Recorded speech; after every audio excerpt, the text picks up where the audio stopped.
জাতি গঠনের শপথ নিয়ে ও অত্র এলাকায় শিক্ষার আলো ছড়াতে পূর্বাঞ্চলের জলছিরিতে দেশের অন্যতম শিক্ষা প্রতিষ্ঠান গড়ার প্রত্যয়ে যাত্রা শুরু করল Sheikh Russel cantonment public school and college. শিক্ষার্থীদের মেধা বিকাশের জাতীয় মূলধারার বাংলা শিক্ষা ব্যবস্থার সুশৃঙ্খল পরিবেশ ও নৈতিক আদর্শের মানুষ গঠনের উদ্দেশ্য নিয়ে এ প্রতিষ্ঠানটি প্রতিষ্ঠিত। আলোকিত মানুষ গড়ার প্রত্যয়ে বিস্তৃত খোলা প্রান্তরে 2018 সালে প্রায় 328 কাঠা জমিতে এই শিক্ষা প্রতিষ্ঠানটি গড়ে তোলা হয়েছে।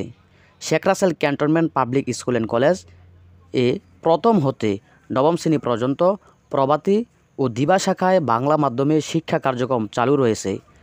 এই প্রতিষ্ঠানে 2024 সাল থেকে একাদশ শ্রেণীতে সরাসরি ছাত্রছাত্রী ভর্তি করা হচ্ছে।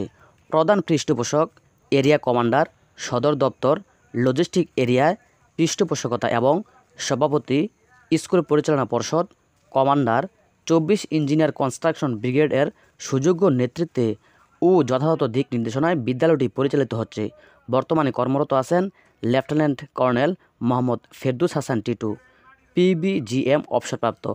একজাক দক্ষ, নিবেদিত প্রাণ, যোগ্য প্রশিক্ষিত শিক্ষক নিষ্ঠার সাথে পাঠদান নিয়োজিত হচ্ছেন। ডিজিটাল কন্টেন্ট ও স্মার্ট বোর্ডের মাধ্যমে শিক্ষার্থীদের আধুনিক সময়োপযোগী শিক্ষাদানের কার্যক্রম চলছে। স্কুলে ছাত্রছাত্রীদের যাতায়াতের জন্য বিশেষ পরিবহন ব্যবস্থা রয়েছে। শিক্ষা, শৃঙ্খল ও নৈতিকতা এই ত্রয়ের সন্নিবেশ। Sheikh Russel cantonment public school and কলেজে রয়েছে সবুজ মাঠ, সুদৃশ্য মূল ভবন, আধুনিক পাঠাগার, দৃষ্টিনন্দন ওয়াকওয়ে, বিশুদ্ধ সুপেয় পানির ব্যবস্থা, কর্মসহায়ক, দক্ষ, কুশীলভ ও সুযোগ্য নেতৃত্বের সুষম সমন্বয়ে সুশৃঙ্খল পরিবেশ। পাশাপাশি রয়েছে একটি সেনাবাহিনীর ক্যাম্প,